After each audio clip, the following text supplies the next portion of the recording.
ពេលក្របាត់មិត្តភ័ក្តិពេលក្រគេមិនរ៉ាប់រលយើងពេលក្រអ្នកដែលមើងងាយយើងគឺបងប្អូនយើងបាទ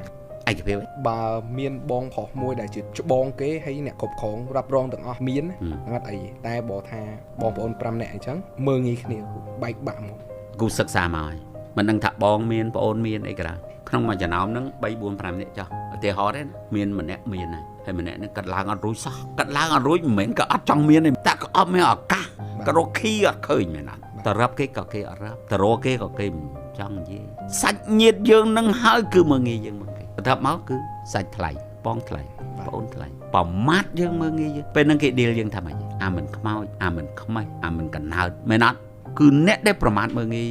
យើងដំបូងបំផុតនៅពេលដែលយើងក្រគឺសាច់ញាតិយើងគឺសុំតនេ